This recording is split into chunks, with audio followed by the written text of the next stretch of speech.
In the beginning of March, possibly the 6th, Boston Prep closed in order to wipe it down and give it a good fix. She would stare at her window, watching the cars pass by.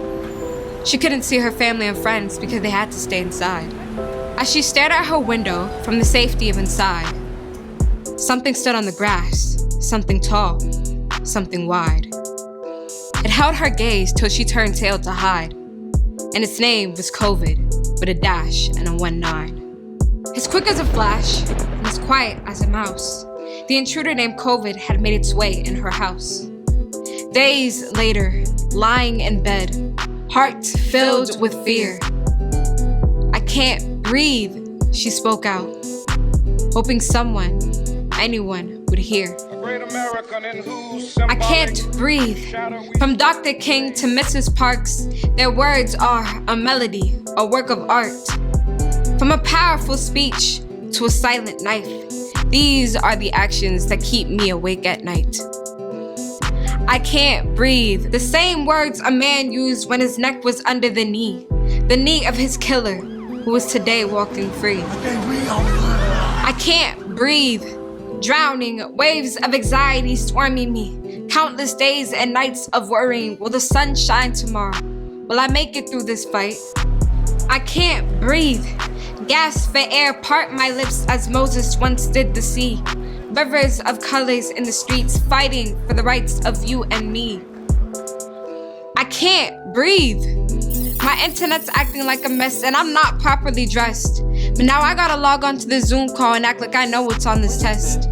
I can't breathe.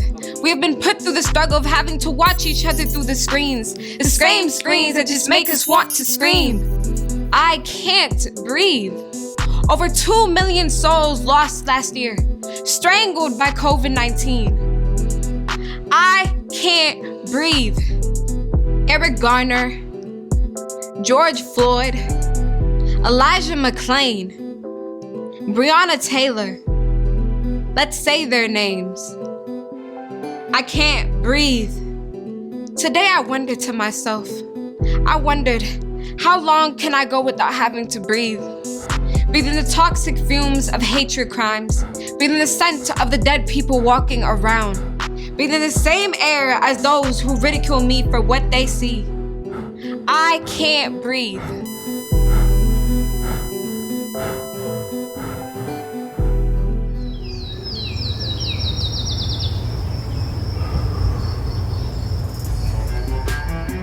When I look within, when I look around, the fresh air of hope fills my lungs with a sweet sound. Our breath will not be extinguished. Our breath is not the world's to take. From the comfort of our homes to those on the front lines, we are raising the bar. Our pens will keep moving. Our feet will keep marching. Our voices shall be heard. Our learning will persist and our knowledge shall prevail. We will scribe and perform our way into new chapters of new stories filled with happily ever afters. Like a rose growing from the concrete, like hands lifted in praise. Like the sun at the dawn of each day, so too we rise. Because like the phoenix of ancient myths ever reborn after it dies, so too we rise.